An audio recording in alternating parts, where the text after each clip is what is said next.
I can't pinpoint the exact reason why I stopped doing it, but I did. And if I could go back to myself then, like knowing what I know now, and go back, I would say don't stop, even if you're feeling burnt out. And I know it's, like mental health is very important. And if you need a break, take Mm. the break, take the break. But I think that every day doing this could be another opportunity to achieve something.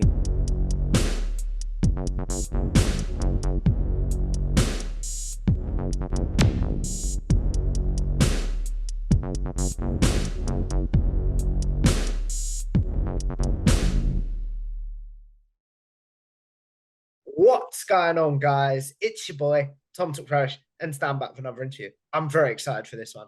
This time, I'm joined by Jonah from Rewind, Recap, Relive. So, welcome to the show. Thank you so much, Tom. First of all, and I say this a lot, thank you for getting the name correctly. I only say when people actually get the name right because it's a very hard name Mm. to pronounce, I've learned. And that's kind of the joke of the show at this point. That's people are like, he's got that show. Nobody knows what the name is. But your name, Tom Talks Rubbish, the way you just said that lightning fast. Can you say that one more time? Tom Talks Rubbish. No, no, fast like you did. That's a talent. I was I can't do it again. It's just because I did it in the intro. Do you know what I mean? I Yes, would not be no. able to do it on the fly. It's just one of those where it's like I did it as part of the intro. That's why it was so fast, if that makes sense. It was so well done, Tom. And I have to say, thank you so much for having me on. I'm very excited for this as well. To pull the curtain back just a bit, Tom has been so understanding in setting this up. I've been the worst with scheduling, and I really appreciate all your graciousness, and thank you for inviting me onto your platform. You've interviewed so many great people, a ton of people greater than me. So thank you so much for having me on. Oh, definitely not, my friend. You do amazing work. But before we start with your work, we need to know, my friend, where do you first discover wrestling as an overall fan? As an overall fan, I discovered wrestling. I usually get the years a little muddy, but around like 2005, 2006. And it was when Edge was starting to really rise to fame. And the thing that really stuck me, that grabbed me, was the Edge and Undertaker feud in Mm. 2007. And once I saw that, I started watching nonstop, week after week. And it was like all the Vicky Guerrero SmackDown stuff with, I Mm. think, yeah, there was a lot of, what The was it? Edge was wheelchair. bleeding. Oh, banning the Hell's Gate, the wheelchair, yeah, all that stuff. And it just grabbed me. And I remember just all these amazing characters on the screen, like an Undertaker, for example. I'd never seen anything like it.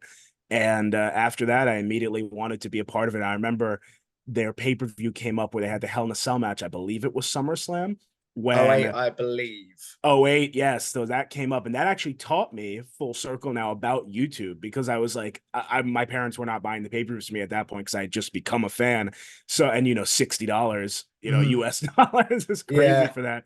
But um, I remember I was online for an autograph signing actually, and this guy was like, just watch the match on YouTube. And I was like, what is that? So not only did WWE get me in as a fan, it got me into something else too that I now do Mm. as a occasional hobby, I'd call it. So yeah, so Mm. that's when I started though, around those mid 2000s years. You talk about your podcast being an occasional hobby. What would, in your own words, I want to point out. So, why do you describe it as a hobby and rather than something that you do full time? It's funny you say that. So when I started this, I'll take it back. And you said it's similar when we were before we went on, but I started it because of COVID, just something to keep busy. And I would Mm. have classified it as a hobby then. Right now, if someone did ask me, someone who didn't watch my show, what is it? What do you do? I would say it's like a part-time job at this point. Not one that I really make any, not one that I make as much money, obviously, that I have my real job, but it's something that I think it gives me way more passion. It's what I'm Mm. very passionate about. So it fulfills that. That's check. And then in terms of like time, anybody could tell you that knows me in real life, whatever. Whenever I'm not working and I'm not doing something like I'm doing this, it is the main Yeah. thing that takes up my time, and I like that. I feel like I've reached a point, and other creators, maybe yourself, can attest to this.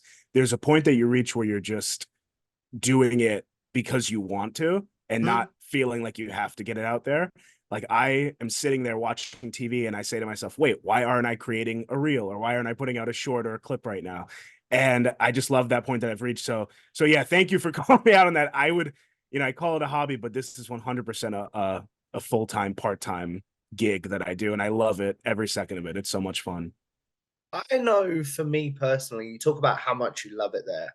If you stopped loving it, would you step away? Because I know I would.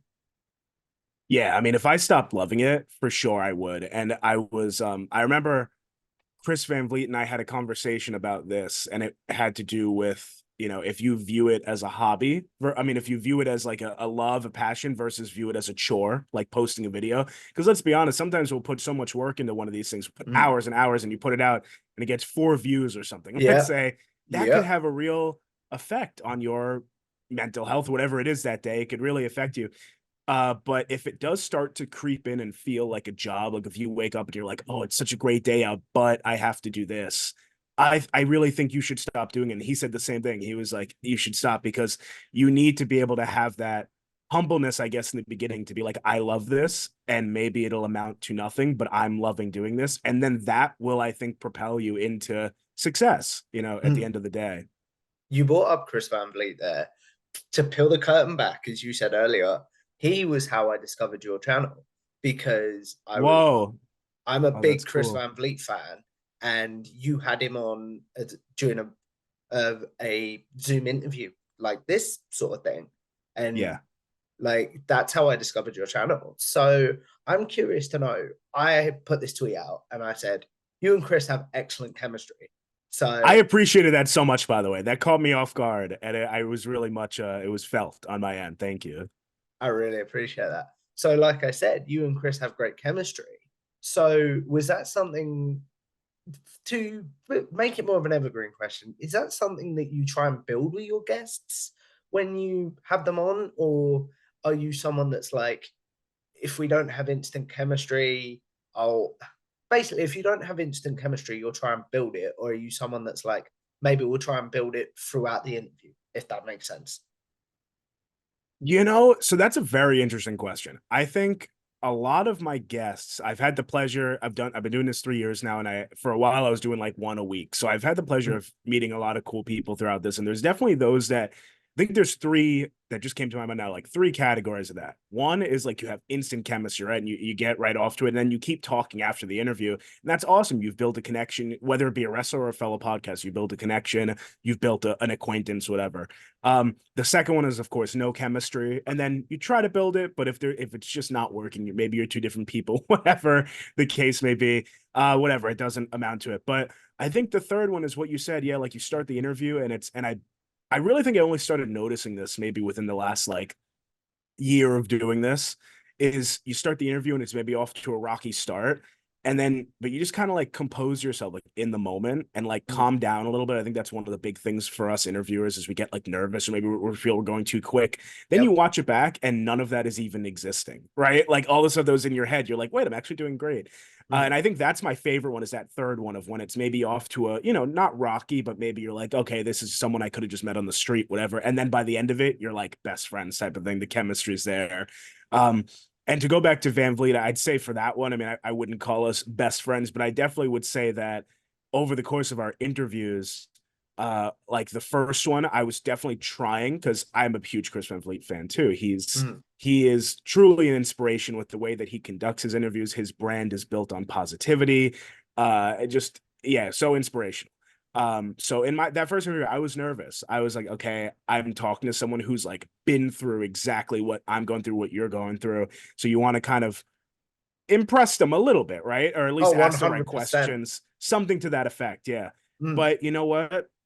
By the end of that interview, I thought it had gone great. Chris was gracious enough and just so kind to post some of the clips himself on his channel, and we, collaborated with him. And it means the world that he felt it okay to, allow me on his brand like that. And then I met up with him again WrestleMania week within the last week, and we were Mm. finally able to meet in person. And that just puts it on a whole different level too, not just with Chris, but in general, when you're able to meet someone in person and actually get something like that. So that was cool. And yeah, he's so in specific to Chris, amazing person in this industry that we're in, the outskirts, I like to call it, of the wrestling industry that us podcasters are in. And then when it comes to everyone, yeah, I would say just if you ever feel like that, what's that word that you used? I forget now. It's a tip of my tongue, but that, if you ever feel like you and that person aren't clicking, I would say just like calm down. And then I Yeah. feel like nothing that you're actually thinking is actually existing in the post footage. Mm. So you talk about the post footage there, and I'm Yeah. very curious to know, have you ever had a guest be like, I'm really sorry, Jonah. Can we take this out? Can we take that out? Etc. I have had experiences where, yeah, I guess didn't want a story or anything like that. And I totally understood because I think a big part about, what we do is like it's cool once you get that footage, but the big part is like creating a relationship. That's how it's always Mm, been for me because if you're just in this to get a couple footage and post it and build your own brand, that's great. But I'm honestly in this to meet really cool people. I've mm, respected what these people do since I was, like I said, that was, let's say I got into 2006. I was like 8 years old when I first started watching wrestling, and I really respect what they do. I'm very interested in that. So I would never want to do anything that hurts them in that sense. So mm, if anyone ever wants anything taken out, again, whether it be a wrestler or just a colleague that I'm interviewing who also does podcasting, I'm like, absolutely, it's gone. That's why I don't really do a lot of live streams. If you notice my content, mine is also mm, like yours is pre-recorded. I love pre-recorded because it gives that extra sense of calmness, I feel, to the guest. But on the other end of the stick, I've seen some awesome live streams, and I've been a part on other friends' channels of some live streams. And yeah, so I think there's cool in both regards. But yeah, like I mean, I'm not going to tell anyone else how to do their show, but I think if you leave something in that a guest wants taken out, I don't think that's putting the right foot forward, in mm. terms of furthering yourself. You talk about putting the right foot forward and furthering Yeah. yourself there. What is some advice you might have for people to be like, if you want to build your brand, expand your podcast, things like that? Let's see. That's a good question. Advice wise, I'll say what I did. I went after a certain area that was kind of that I'd never seen done before with mine, like my concept that I think has gotten over pretty well with at least Mm, the younger wrestlers. My concept is to have one rising star on with somebody who's been there for a while and been to the dance or whatever. And what I found really cool about mine is that, let's say I have a guest on, a veteran that's, multi-time world champion, Hall of Fame or whatever. Once I do the interview with them, they're probably going off to do 20 other interviews, right? Like mm, in the next month or something, whatever it may be. So I'm not going to be like, I want them to remember the guy in the tux, whatever. I would love to have a relationship with them. If it happens, that's great. But what's cool to me is I've been able to craft a good relationship with like the rising stars because I love giving them just a little bit of a platform to shine while they're still on the rise and kind of seeing them at that moment. And mm, then, 3 years later, I've noticed a lot of times, like, yeah, 3 years later now, I'm still friends with a lot of the ones that I had on back then, and I'm still making new relationships now. So I would say go after stuff that you don't see a lot out there. Like even if your concept is interviewing wrestlers one on one, which is still great. I mean, if it's not broken, don't fix it. Like that's one of the most viewed areas on YouTube. But I would make sure your questions are, something that you haven't seen before in that case then, because there's a lot of like if you're interviewing someone who has a very famous moment, right? You're not going to go on YouTube and be like, "Oh, they have 20 clips out about this moment. mm. Let me ask them about that moment too. Maybe my clip will do better or stand out." Like I would try to differentiate yourself, I think would be my best advice for that. And grow it that way. Be authentic, because I think your authenticness will also shine through. That'll differentiate you as cliche as it may be. When you're just yourself in front of the camera, I think that's the best person you could be at the end of the day. And I think the crowd your audience will realize that. We're going back to someone like Chris Van Vliet, who's grown so much. I think a lot of people can agree the wrestling world can get a little bit negative, and I think his positivity Mm, is really what shines through best about his brand and why people enjoy watching him. I mean, it's a great way to start your day, right? mm, definitely. So you did talk about there interviewing rising stars. Being careful how I word this question. Is there a sort of selfish, but a sort of if not, I'm trying to figure out how to word this, but like Of course, yeah. if I interview a rising star and they like my podcast, when they get big, they might come back on, which could be good for me, if that makes sense. Absolutely. I started actually, it's funny you say that. I started this series called like Where Are They Now? I've only done one of them now, but it's essentially I think I'm long enough in the process now that some stars that I've interviewed 3 years ago might be willing to come back on and give it now, be the veteran in that sense. Maybe not a veteran, but be someone with a bit more experience and to someone younger. I did that with one person. His name was Cody James, and he's in the NWA now.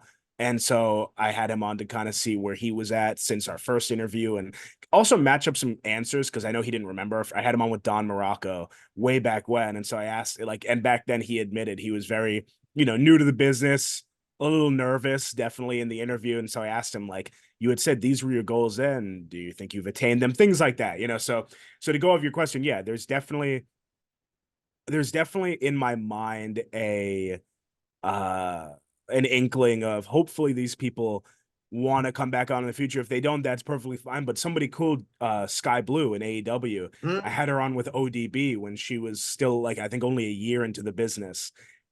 And I was able to, I haven't had her back on yet, but I was able to introduce myself in person to her. Wasn't sure if she'd remember me, but this was a few weeks ago. And I was like, hey, Sky, I had you on with Odin. And she completely remembered me. It was a very nice, oh my God, hello. Like it was awesome. So kind of to go back earlier when I was like something cool to tell these people if you ever meet, and by these people, I mean like the stars. Like these guys have so much going on in their life.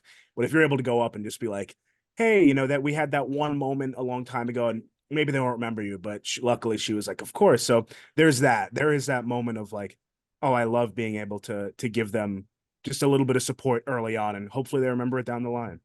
You brought up the tux there and being memorable. How does wearing a tux for your interview come about, and how almost does that help you be memorable, do you think? The tuxedo. Well, a lot of people don't think I wear pants when I wear this tuxedo. First of all, Tom, do you think I'm wearing pants right now? I do not I do not know, and to be honest, I don't know how to No, answer no, that. no. The tuxedo comes about from when I was starting the show. The concept I knew was different, but I was like, oh, what do I want to wear? And honestly, I'm not a clothes guy. I don't know if you're like a fashion person, but I Nope. really don't like. I'll be I totally honest. For my sorry, man. For No, my no, please, please. for my interviews, I normally stick on a wrestling t-shirt and a pair of shorts.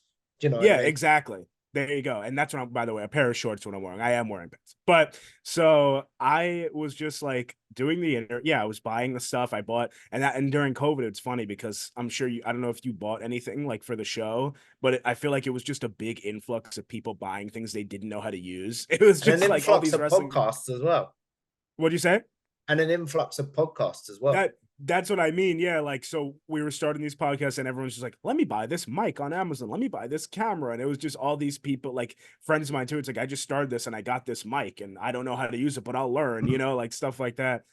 So when I was buying stuff, the tux just popped up and it was just like, and in my mind, like I saw it and I kind of like let it sit there. But in my mind, I was like, you know what though? It would be cool. It would be out there, but it'd be like a rewind, recap, relive feel to it, like a Howard Finkel almost type of thing, going back to like the 80s. And I think that was the vibe of the show when I first started it. If there was going to be a certain attitude or like a brand to it, it would have been like it would have been like 80s wrestling WWF type of feel to it. And like Yeah.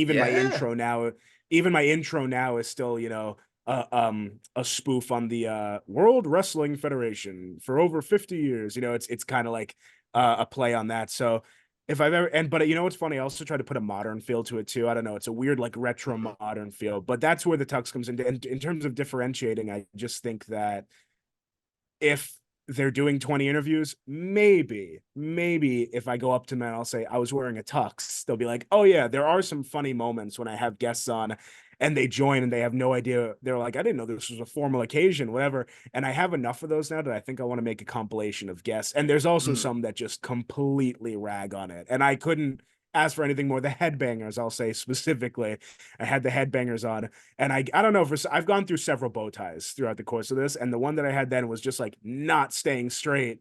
And I was like, do you have any advice for anyone as they continue their career? And the one headbanger, Thrasher, was just like, yeah, I have advice for you. Don't wear that fucking bow tie ever again. It was great. So it's been yeah, it's a cool thing to wear. Although I will say I haven't worn it in person yet. I was just I going to have to ask that still actually. Yeah, I haven't worn it in person. I think I've cursed myself in the sense that like I love that this is something that people recognize. Like even like I keep saying, friends in who also do podcasting, like the tux, whatever. But it has cursed myself that if I'm like doing interviews on a 90-degree, day, Gotta walk around in Yeah. a 3-layer tuxedo. So I haven't done that yet, but I plan on getting a tux for outside too. This is just for, for the indoors right now. So you talk about doing interviews in 90-degree weather and things like that. Do you ever have a day where you're like, ugh, I've scheduled this interview, means I got to put the tux on? Do you ever, what do you do on those days where you're like, I really don't want to wear the tux today? I power through. No, you got to a lot of times I'm like, look, I'm just happy this is happening. I'll go to one interview that I reference a lot for like that power through is like I was lucky enough during COVID to I think it was 2021. So maybe like, things were new Improving, variants, for whatever. lack of a better But word. what do you say? Improving, for lack of a better word. Improving for like, yes, thank you, thank you. So I was able to interview the great Kali, and we had set it up so that the time for him was, because you always got to go with your guests like time wise, right? You Hmm? can't be like, oh, this works for me. So like I had to, so I think for him it was like, I'm gonna mess this up, but it was like 4 p.m. his time, and then that would make it here in the US, in New York where I am, would have been like 5 a.m. And then I was having Hmm. a rising star on with him that was in Chicago, so they're an hour behind New York. So for them, it was 4 a.m. So I was like, listen, if you don't want to be on this, to the rising star, I was like, I totally get it. He was like, no, man, I'll make that work for him, which is such a testament to the, like, I don't know, passion of a lot of the rising stars that like Yeah. anytime works. But 5 a.m. I was like, okay. And it just happened to be so hot that day. I don't know why, but I woke up and I was like sweating. It's 5 a.m. I'm sweating, did not get enough sleep. And then I'm setting up my set and a light bulb actually broke. That I was gonna like one of the lights that I put on my set. And I was Hmm. like, oh my God, like this couldn't get any worse. But I ran out, I got a quick bulb, I fixed it. And then I put the tux on and I sat there for what was one of the longest interviews at that I've ever had. It was like 2 hours, which is awesome. So lucky enough to do that, but it was a good time. But that always comes to my mind first when I'm like, okay, do I want to do this or not? And then you just kind of go through it. What I found easiest is scheduling a lot of interviews back to back because you kind of feel this like I don't know, you're kind of coasting at that point, Yeah, if for yeah. lack of a better word, and it doesn't even matter. Like for me, I'll like pull the curtain back a little bit. What I do is I set up like 4 lights, and then I set up a green screen, and I set up a camera. So it takes me about 40 minutes to, and then I put on the tux and all that. So I do Mm, have a little bit of preparation for mine. So, but then I take it all down because I'm in like a very tiny New York City apartment. So I mm. take it down and then I do it again. So if I schedule like 3 interviews on the same night, I could just sit here, one ends, whatever. I do the prep, and then of course prep work and questions. I do the preparation. I just sit here, one ends. Thank you very much. Next interview, next interview. So that's how I've managed to, kind of make it a little bit easier. Yeah. But I, zero complaining from me though, because it's just I'm lucky enough that these people even want to talk to me at the end of the day. You know what I mean? Exactly what I said to you off camera when we was talking about the scheduling thing, my friend. So Yes. you talked about scheduling interviews back to back there. Is that anything to do with, and do you get the interview adrenaline high? Because I do. Yes. Oh my God, Tom. So I have told my girlfriend a lot. When I finish an interview, I am like, like I'm all over the place. It is this high that I can't explain that I don't get it from anywhere else. And I think that is the passion for it. Like I love Mm, my job, but when I leave work at the end of the day, I'm not, like I'm not bouncing all over the place. I'm very happy to get mm, home, like my coworkers are, I'm sure too. But when I finish an interview, no matter how tired I am or how hot it is, or even if I don't think the interview went amazing, I still have this high of like, damn, you just like created a piece of content that mm. other people are gonna see, and you just made, you were able to talk to this person that you grew up watching for an hour in a private room. Like I couldn't even fathom it, rewinding 10 years ago. But now after doing it, there's such a high. Yeah, it's so cool that you said that. My girlfriend refuses to come over when I've done an interview. She's like, I know what mood you're gonna be in. So no. That is so cool. Oh my God. I love that. I love that so much. They'll never understand, Tom. No, they won't. My girlfriend is sitting right over there and she doesn't get it. She doesn't get No. it. I get it. Oh dear. So you also talked about there catering to your guests and times and things like that. So how do you schedule your interviews? Are you someone that's like, how do you go about finding your interviews, first of all? How did you find the first interview? And then how do you find your interviews now? because you're balancing having a legend on and a rising Yeah. star? Well, my first interview was Buff Bagwell and this rising star that I happen to know personally. I went to college with him named Corey Cooper. Mm. And I didn't know, I don't think Corey Cooper still wrestles, which is crazy to think about because I remember he was like very about it. But hope you're doing good, Corey. But so I went to school with him and I was like, hey, I'm doing this. Have you seen wrestling podcast? First I asked him, and he's like, yeah. And I was like, I'm doing this one that highlights interviewing rising stars and also a legend. Are you interested? And the reason I went after him was because I wanted to make sure that if this failed, this concept, I knew the person personally and I wasn't Mm. like, taking up the time of some random rising star who could be doing something else at the moment. Yeah, yeah. So I wanted to be courteous of that.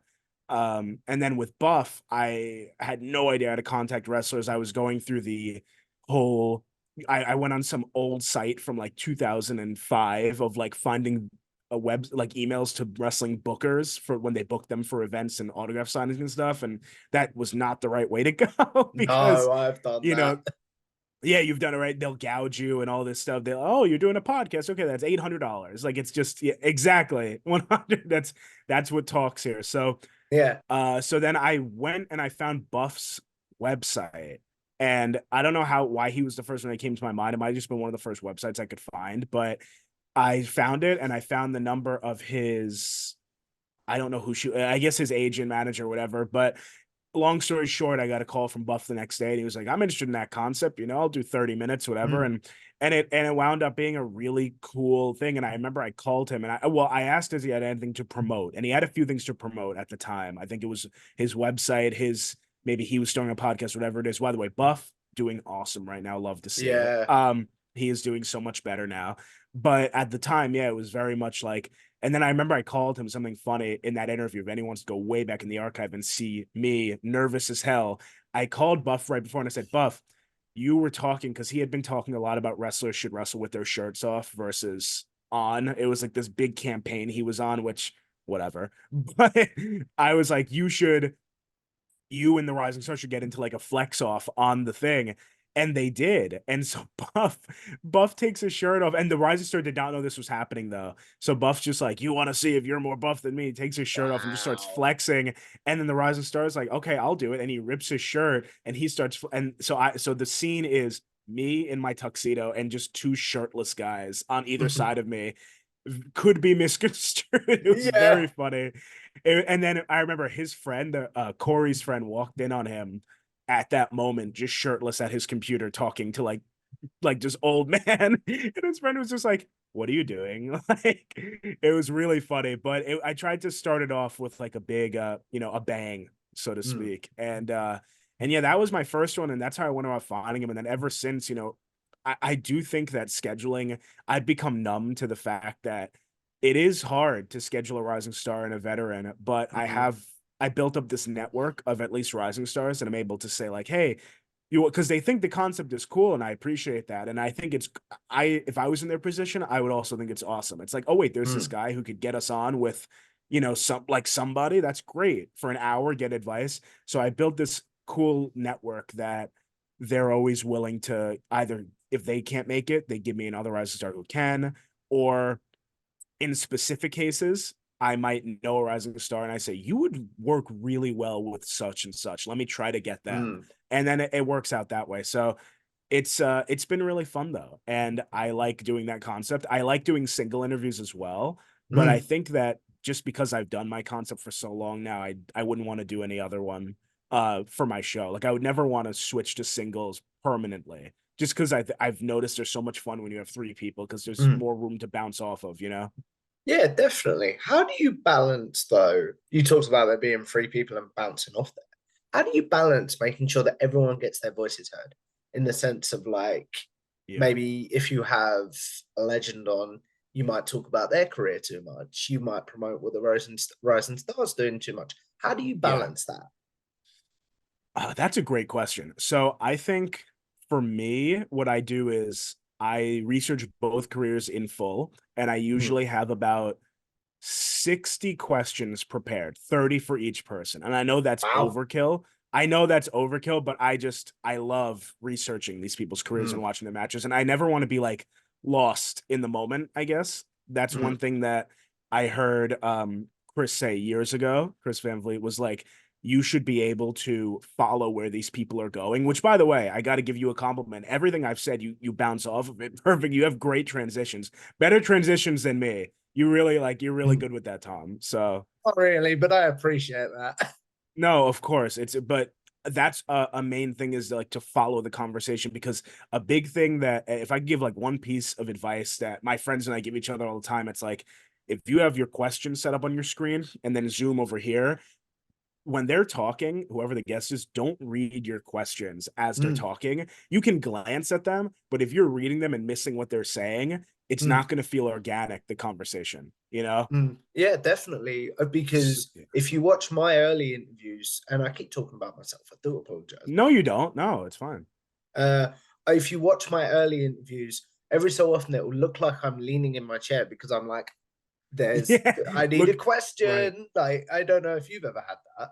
Yeah, no, absolutely. It's like a weird like feeling, and it almost feels like someone's got a gun to your head type of thing. Like, oh my God, I need to say something, and like, but the cat's got your tongue feeling like you might not. But even though you're listening to them say something, and there are paths in what they're saying that you could bounce off of. You just need to listen to what they're saying. So when it comes to having two different people, I've noticed that an easy thing is if the veteran says something that was big in their career, or better yet, if the rising star says something like I was so nervous at this point in my career. I don't go right to the veteran and say, so by the way, how was this title win in such and such year? I say, what are your thoughts on that? Because I think that if there's anything they know about, it's, giving advice to someone just getting into what Yeah. they've been doing for 20 years. So that's kind of how I balance both voice and make sure that the conversation that I don't only get what I need for like clips and such that people will love, but I also give them advice in that and try to make them. I always say to every rising star I have on, I say, listen, I'm excited to have you on, but the goal is for you to really get something out of this too. So ask any questions you want. And I also always say, feel free to interrupt me because who am I? Right. I'm on every episode. They're not coming to see me. They're coming to see these people. So You talk about them not coming to see you and things like that, and coming to see the Rising Star and the veteran. Have you ever had a Rising Star, for lack of a better word, mark out when they know they're going to be on with a certain legend, for lack of a better word? yeah, I have had a few that definitely hold it and hide it well, I might say, by the way, because like the interview will end and it'll just be the two of us sitting there, like the veteran will leave, and then they'll just be sitting there like, oh my God, that's crazy. I was just on with such as that, like freaking out. And I'm like, yeah, dude, like I myself, like personally outside of wrestling, I'm a very like mellow person like in terms of Mm. emotions and stuff. Like even when I mark out, it's very much like, oh my God, it's not like so I'm sitting there like, dude, I'm feeling the same thing you are right now. Trust me. It's a cool moment. So yeah, they have marked out. I've luckily never had any that have gone on there and like marked out in the moment. And I think that's also a testament to like the professionalism of indie wrestling these Mm. days for a lot of these rising stars is like it's so maybe even not these days, who knows, I don't know what it was like 10 years ago, but it seems like it's predicated so much on respect, you know Yeah. and there's a lot of respect thrown around. So it's never like, oh my God, I watched you as a kid. It's very much like, hi, nice to meet you, thank you so much for taking the time to like sit with me even for like an hour so yeah, that's what I've experienced more in that regard. Who is on your bucket list that you're like, I would love to have them on together, like a Rising Star and a Oh, legend?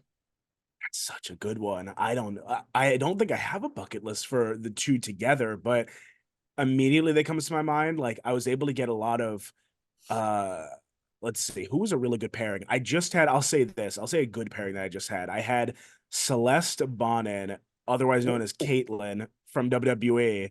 Um knew I knew that name. I was yeah, about to say. I had her on with La Pescadita, Lily Ruiz, I believe. Yes. And I had them on together about 3 weeks ago.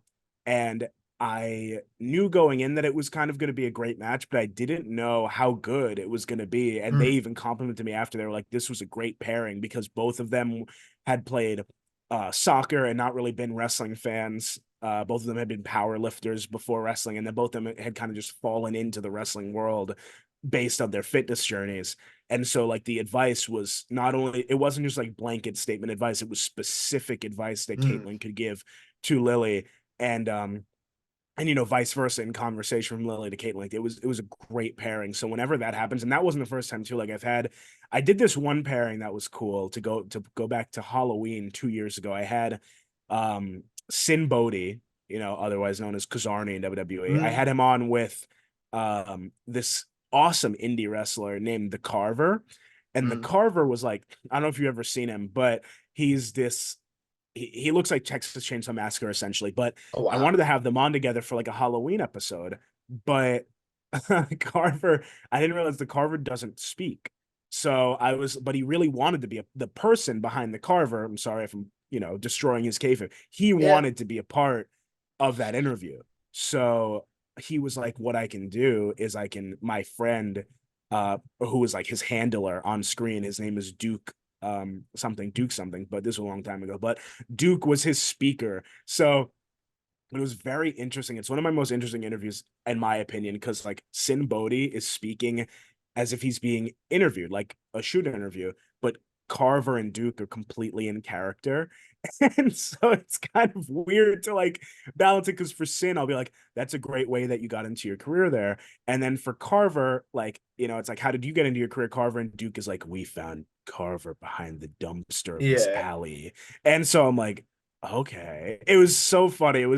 I don't know personally if I was prepared for how Off the unorthodox rails. it actually was. What'd you say? Off the rails. It was off the rails, definitely. But it was a cool pairing in my opinion, though. I'm very happy that it got done and stuff. And that was I'd say at the time that was a dream to get some type of spooky episode. But some people on my bucket list, period. I'd love to have the Boogeyman. I think he'd be really cool. I was able to just do like a little skit with him at WrestleCon I over the saw weekend. this. That was very fun. That was a dream come true. I love him, and I think he would have some really interesting tales. My all-time top bucket list ever is Jeff Hardy. A lot of people that know me well know that is my top bucket list person. And one day it'll happen. I don't know when, but I it'll hope so. happen someday. But thank you. I'll turn it around on you. Do you have any bucket list people that you want to interview? So it sounds like I'm blowing smoke because we've spoke about him, but Chris Van Vliet is my big one. He's the one that I'm currently working on, and working on, that sounds horrible, but I know what I mean. He's the one that I'm I get currently it. currently negotiating with, currently like in the process of getting on. And Oh, cool. most of mine are like wrestling media personalities because that's Yeah. my niche, if that makes sense. Oh no, it definitely seems like it. Like I said, Jason Solomon you had on is a great shout, but you've had a lot of great podcasters on, which I think is really cool that you're giving light to what we do, like you and I Mm, both, and others that do what we do is really cool to shed light on that because that's a cool a cool journey in itself, right? We probably have a lot of stories that nobody will ever yeah. really hear. So yeah. You talk about stories that no one will ever hear. This brings me to a nice segue, which is if you was to set, for example, I was to set up a version of your show with you and either a rising star podcaster or someone big in the wrestling media, who would you want them to be? So it's me and a rising star, not me and a veteran. Both, like Oh, as in both?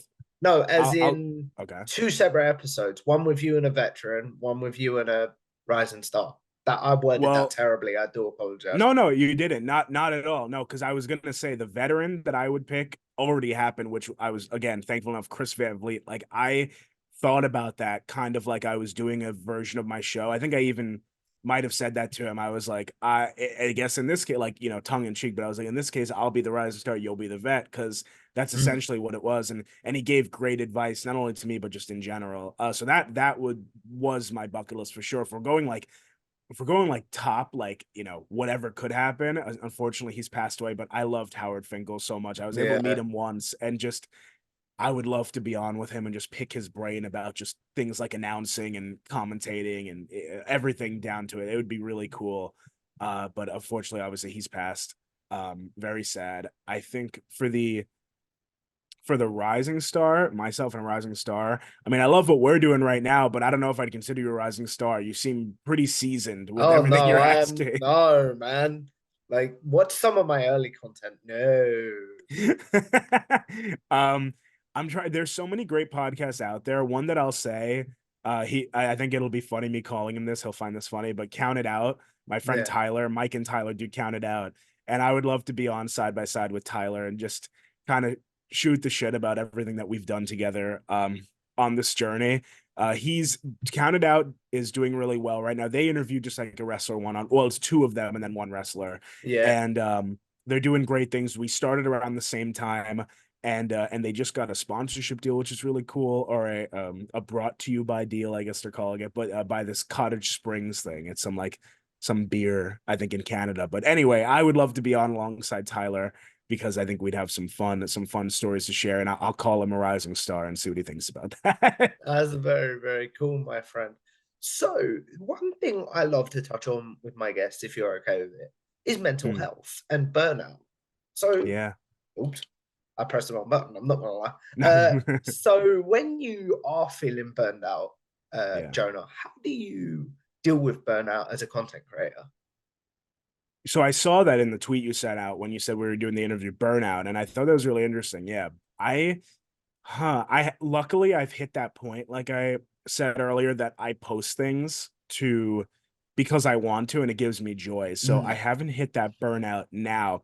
At one point, I will say I must have felt burnout because I took a break for about 6 months from doing this earlier mm, on, maybe like a year and a half ago.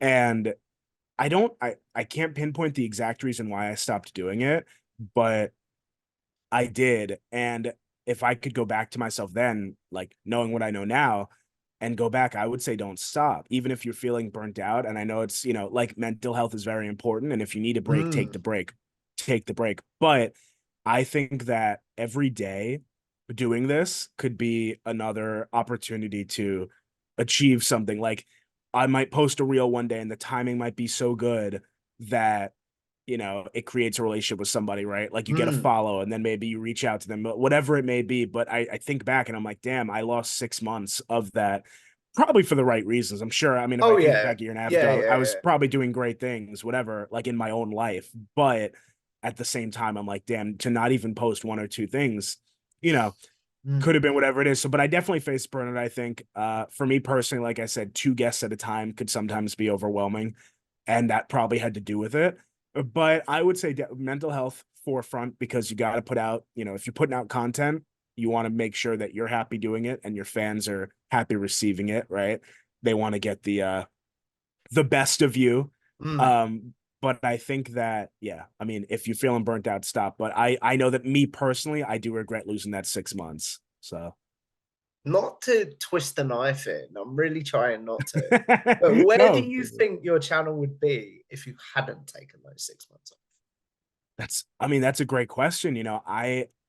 It's impossible to say for sure, but I think that I'd be a little bit further along. Who knows?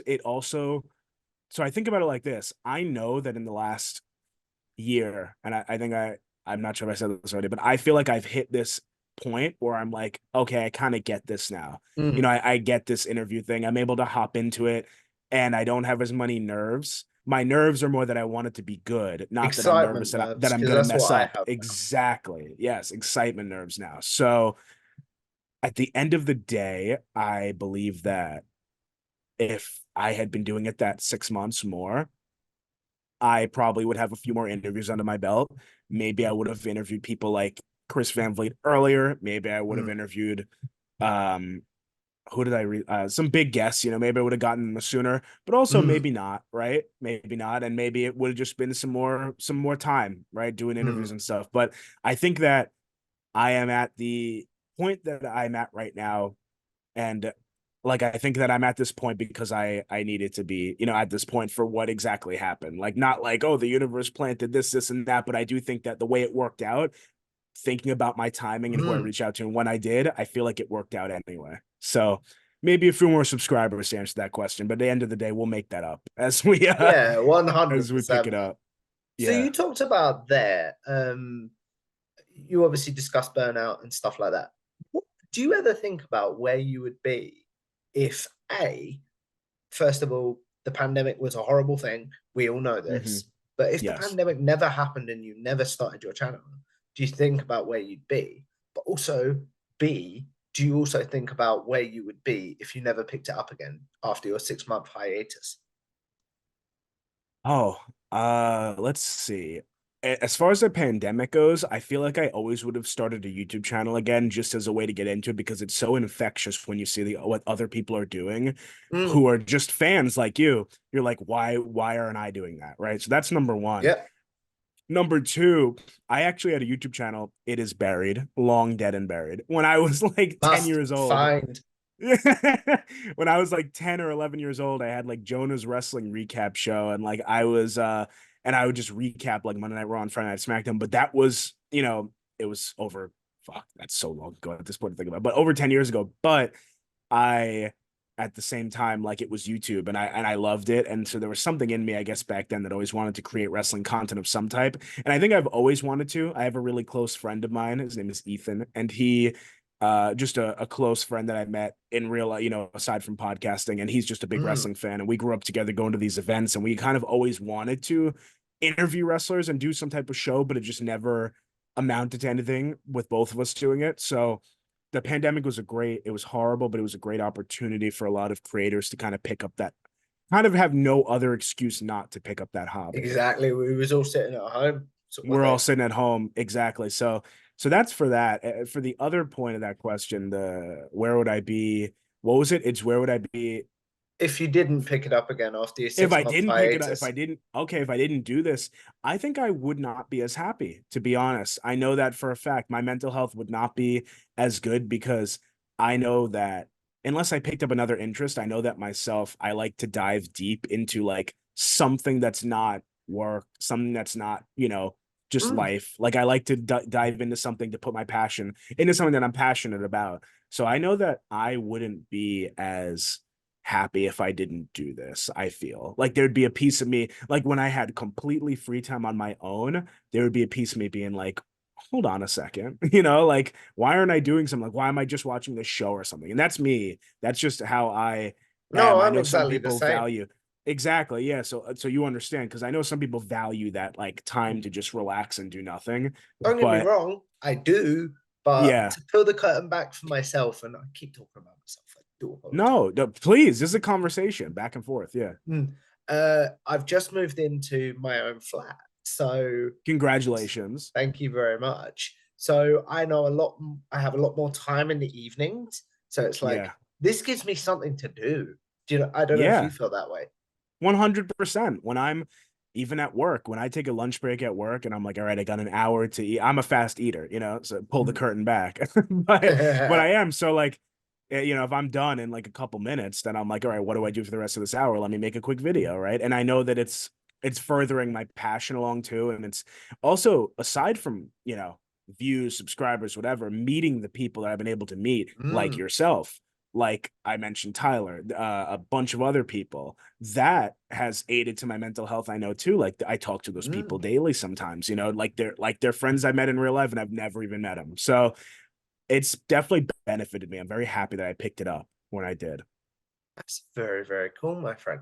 As we look at wrapping this up, because believe it or not, we've been going almost an hour, and I do want to which be is crazy. respectful. It doesn't feel like it, but No, and I do want to be respectful of your time. I thank have you. two sort of questions for you. If you did stop during your hiatus and things like that, but then if you stopped again, sort of thing, would you view your career and your show as a success? And then, second of all, what would you want your legacy to be as a creator if you stepped away? So I'll do the legacy one first, and then I might ask you to re-ask me the first one if I That's forget it. fine. But That's I'll do fine. the legacy one first.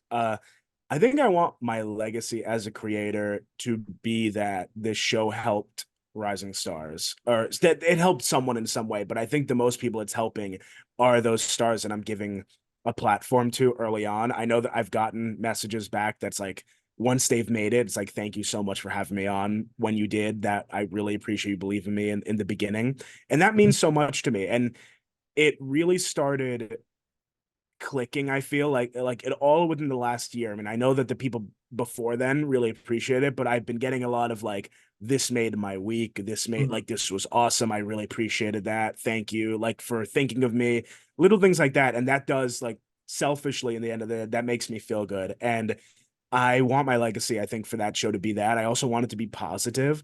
I tend not to put out any type of, like, if a story comes up that I view as like a little bit negative, I kind of axe that, because I Mm. really don't, or I don't give it its own platform in like a reel or a clip, because Yeah, yeah. I'd like my platform to be positive and like I said, help people in some way and also make me feel good at the end of the day. And now please re-ask me the first question. What if you stepped away again Yeah. from YouTube and you didn't pick it up again? Would you view your career or and channel as a success? Um,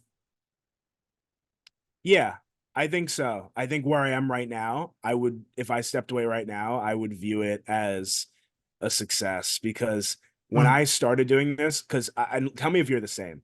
I did not tell a soul that I knew I told one person, I think, of my personal friends that I was starting this and I was going to sit in front of a camera in a tuxedo Mm. and talk wrestling with people when I first started it. Did you tell a So, lot of people? so I didn't start in the wrestling bubble. I started by interviewing people around me about the pandemic. So, Okay. so it's sort of everyone knew because friends of friends would talk, and then I'd share the videos out, and it was like, oh, I know so and so. Do you know what I mean? So I think Yeah. people always knew. So I think I'm slightly different in that respect. Okay, well there, yeah, so because I think you can agree that wrestling has not always been the coolest thing to talk about in general, but I've always, pushed past that. Everyone knows that I'm a big wrestling fan, but no, Mm. I didn't really go out on a limb and say I'm starting this channel, because let's be honest, we all fear, you know, failure, for lack of a better word. Yeah. And like, but if I was doing this for like, and when I first started, I didn't know what my goals were. I didn't know if I wanted it to make me happy or if I wanted to just get good guests or get Mm. subscribers. So I kind of gave it a while. And I think I set a goal of like, look, if I just get 100 people to subscribe, then it's like, listen, 100 people is a lot of people to invite over to your house for dinner. That's Oh how I yeah. view it. Like 100 people in a room is a lot of people. So that's what I viewed as like success. That was my personal goal, and then also just getting like maybe one interview, two interviews done, Mm. and then it snowballed, and I was lucky enough to be able to get 1,000 people, 2,000, and I don't even know how I'm at like 15,000 now, and I can't Yeah. even believe that. Like it doesn't feel real to me, but that's by far more than. And I've interviewed. I think I'm on interview number like 83 right now, and I usually times that by two because I have two guests on. So like over 100 people I've interviewed. Yeah. I've made memories for people. Some of my clips have done really well, but also I've had really cool experiences meeting people like Chris Van Vliet this past weekend, or rewind, to a year ago when I was able to meet um, a couple other podcasters at this one like get together we did around New York here. But so I would view all that. Yeah, if I stepped away today, I'd be like, you know what? I had a really cool 3 year run doing this podcast. I met awesome people like yourself included, Tom. Seriously. And yeah, I would be happy with it. You talked about there, you talked about originally about having two guests on, obviously. Do you Yeah. tell the guests this is who the rising star is going to be? This is who the legend's going to be? And have you ever had a moment where it's like, oh, I didn't realize these two had heat, maybe? That's a great question too. Luckily, never heat. I've been told maybe once or twice from so my method is usually I get the legend and the veteran, and I've only been asked once, I think, by the veteran, who am I being paired with? Usually, for better or worse, they don't really mind. They're like, all right, I get Mm. it. I'll just, because they probably do seminars and stuff. Like Yeah. they're not looking. But for the rising star, that's kind of how I hook them in a sense into it, as I say, hey, would you like to come on alongside such and such? And then they're like, oh, of course. I've maybe been told once or twice, hey, this guy and I had a bad interaction at a signing. Mm. Could I come on in the future? Or it's like, hey, I'd love to come on maybe with a different guest. I might have better there's Chemistry? that word I can't think of again. There you go. Thank you, Tom. Chemistry. I might have better chemistry with somebody else. But yeah, only a few times, luckily. I'm going to ask a bit of a self-indulgent question before we Please. do the generic questions and the wrap-up question. Where can I improve? What did you enjoy? And things like that.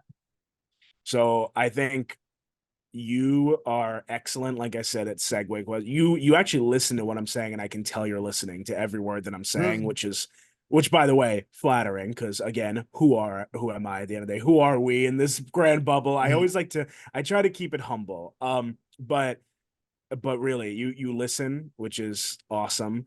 In terms of improvement, I think you're great. I feel like for me, what I usually, and it's funny because today, as you can see, this is just a back. There's no actual screen here. I've got my lights, but the screen's not there. But maybe just like a solid background if you ever wanted to do that. No, you We just get in moved there. into something We new. get in there. Yeah, exactly. You always moved. Yeah, you just moved. So that's the only Mm. thing that I'd say. But your questions are fantastic. I'll say this, you were the first interviewer that has ever interviewed me that actually cared so much about my show and concept and stuff. And that makes me, as your guest, feel really Mm. welcome and flattered, like I said. And so I think that's excellent. I think you're on your way. And go in, like you said, you're in the process of Van Vliet. I think he would very much appreciate your questions. They seem like you put a lot of work into them and they're very detailed and everything. So I that really, those are my tidbits right there. I really appreciate that, my friend. So, as we wrap this up, Jonah, we are going to do a segment that is a staple on this channel called Okay. Generic Questions. Those of you that have seen my interviews before, well, that's where I'll ask Jonah his favorite wrestling match, his favorite overall pay per view, such as Double or Nothing 2019, his favorite tag team, his favorite theme song, favorite tag team, and favorite wrestler. Basically, the questions I assume Jonah might be asked on social media. So now he'll have a place to be like, guys, I have answered this. Please go watch this. So, what's your favorite match of all time? My favorite match of all time is, and I'm gonna, so I tell people this a lot: Brock Lesnar, John Cena, Seth Rollins, 2015 Royal Rumble, I think it was. Mm-hmm. Yep. Yeah. Okay, that match was one of the first that I saw that I think I was like standing the whole time. It got me. I was the biggest, despite recent things, biggest Brock Lesnar fan ever. Like I was when he returned in 2012. It was right around when I was like, I should like the heels. Like I love the bad guys. I Yeah. loved Brock Lesnar so much. So so seeing Brock in that match and still win, and also just like them kind of gearing more into that like indie wave that would soon flood WWE Mm. with someone like Rollins. And then of course Cena was in his A game, right? Like Super Cena 2015. That's when he was like US champ around that and all that. He was going using all these new moves. I just thought every guy was at their best. And I really just loved that match. I know I'll get so much flack from wrestling fans who have been, well, how old are you, Tom, if you don't mind me asking? 25. Oh, I'm also 25. Okay. Mm. So we're in the exact same bubble of fans, let's say, who are 10 years older, being like, what do you mean that's your favorite match? What about Brock and Eddie Guerrero? What about Eddie Guerrero and this person? What and that's giving no um, you know, Black that is disrespect. no disrespect to those matches. Those are incredible matches as well. But just from when that was 2015, I was like 17 years old, kid, like Yeah. loving wrestling. It was a great time for me, high school. I was like, this match that killed it for me. So that's always what comes to mind first. What about your favorite overall pay per view card? Such a good one. I've been watching the WrestleManias recently a lot. Um, See, I'm gonna have such recency bias with this question, but I feel like no, I was gonna say this past WrestleMania, not at all. Although night two was incredible, but Phenomenal. phenomenal night two. It was so good. I don't know what people are. There's always gonna be people, whatever. But I'll say this. I'm gonna say for now, I will say WrestleMania night two was an amazing night. I'm not gonna call it my favorite. We'll get that another time. But Mm. for right now, in my mind, that comes to mind first because of the moment of Roman Reigns hitting Seth Rollins in the back with that chair. Yeah. There's something about that, and I was explaining this to my girlfriend, not sure if she enjoyed it or not, but I was explaining her no, no but I was explaining her the story of like why that was so important and what that meant to like the world of wrestling, and like him still being like him being such an unredeemable like bad guy, but at the Yeah. same time there was still one person who could get to him, and Seth Rollins, and Rollins knew that, and like him like baiting him with the chair, and kind of like there was something about someone who's so bad still wanting to get revenge, because usually you don't see the bad guy wanting to get revenge on someone worse than him in Rollins, but it was such good storytelling. I loved it. So I'm gonna answer that with that question, but for anyone listening, not my favorite overall. I'm gonna mull on that. That'd be a hard question, even with Hmm. preparation for me. No, no, But no. The way I look at these questions, man, they're everyone's opinion. Do you know what I mean? absolutely. What about your favorite theme song? Favorite theme song? No More Words, Jeff Hardy, easy. Oh I God. actually a cool story real quick about that is I was just at Jeff Hardy's concert in Philadelphia. He did like a Oh late night yeah. concert, and I'd never been to one before, so I went to that. Sit in front row. You could see me on Jeff's Instagram. That was a dream come true. But in like the background of like one of these bad photos. But Mhm. he sang like an acoustic No More Words, and I was like, that was awesome. That was very, very cool. That's very, very cool, my friend. What about your favorite tag team? Favorite tag team would probably. I was just talking to my friend about like the best factions ever. So are we going factions or just two-man tag teams? Some people Either say that one. either one. Okay, I'm gonna go DX. Just Mhm. all the variations of tag teams within DX. It's Mhm. such a good one for me. They always excited me. A deep cut that nobody ever talks about. Deuce and Domino. Loved Deuce and Domino. Loved the Yes. presentation. Loved the theme. Loved the way they spoke in the everything in the ring. It was fantastic. I just felt like they didn't have enough time to shine. But Yeah. yeah, that's a deep cut. But I feel like overall it would be DX. And then finally, I think I know the answer based on the way this conversation has gone. But who is your favorite overall wrestler of all time, Jonah? Jeff Hardy. Jeff Hardy, Tom. It's always going to be Jeff. I love Jeff Hardy. I didn't get a chance to meet him in Philly. Other than this concert, I shook his hand, but like I didn't get a chance to like talk with him much this past weekend. But I would have loved to. And in the future, I'm gonna try. I'm gonna really try to get at least a 5 minute quick interview with Jeff. I hope it happens for you, man, because you're very good at Thank what you you. do. I'm not gonna lie. So Thank as you. we wrap this up, Jonah, obviously I want to say thank you for a great conversation. But the question I end this show on is I Yes. believe as content creators, even people with just social media, we're all sort of gonna live forever in some sort of very, very weird way, if you think. So what Yeah, is one piece immortalized. Yeah. yeah, definitely. So what is one piece of content you're like, I'd like to be remembered for that? And then what is one that you're like, yuck, please forget about For the piece that I'd like to be remembered by, there's this really cool short that I put up. And if, yeah, I mean, I love my content, but this one piece in particular that I put up really spoke to me. It's funny because it didn't even get the most views or likes or whatever, the way that? wherever people judge success, whatever. But it's Fandango, Johnny Curtis, whatever, talking to a rising star, the hot stepper. That was a great matchup too. They're both dancers. But talking to him, and he's kind of like, listen, man, like the journey, it's not all about where you get. Sometimes it's about the journey that you take Mm. to get there.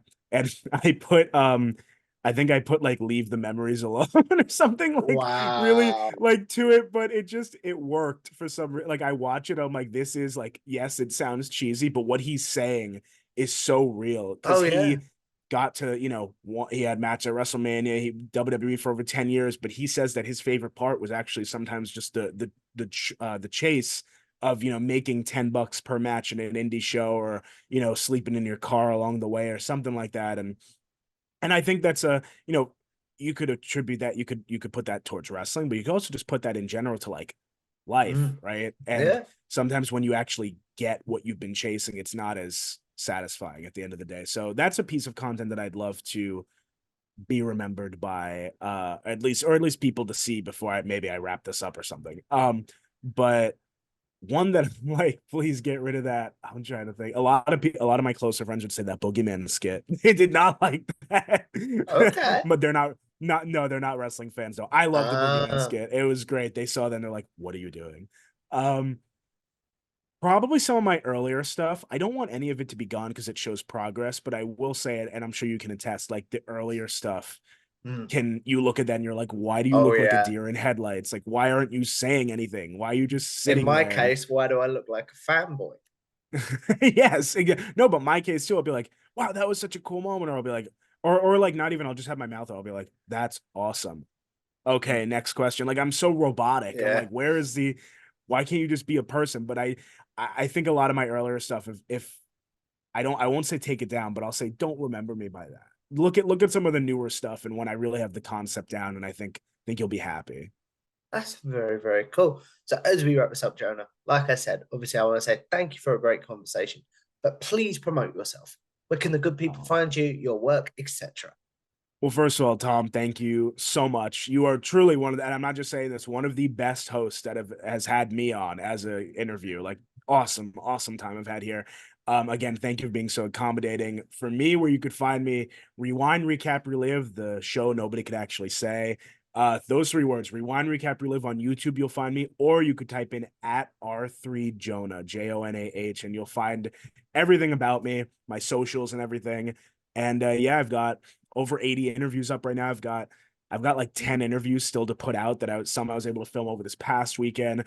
A teaser, I was able to sit down with Matt Riddle, which was really cool. I was able to interview, like I said, Caitlin, one is still coming out. Jason Sensation, who was I'll be honest, some of these may have gone out because I backlog a lot of my content just yeah. because I like to, mental health reasons, I like to have content. Oh, no, please. Yeah, well, that's fine. Then look for them right now if you're watching this now. But either way, yeah, you'll find all my stuff at R3 Jonah. And I think if you are watching Tom right now, you are a smart person making the right decision because this is a fantastic show. Tom talks rubbish. I try to do it as quick as you did, but I can't do it thank you. without doing the intro. I can't do it. You know this. Yes. Obviously, like I said, I want to say thank you to Jonah for coming on. But if you guys like this, make sure you like, share, and subscribe to Tom Talks Irish on YouTube. Follow me on Twitter or X at Tom Talks Irish, and I will see you in the next one. Goodbye now.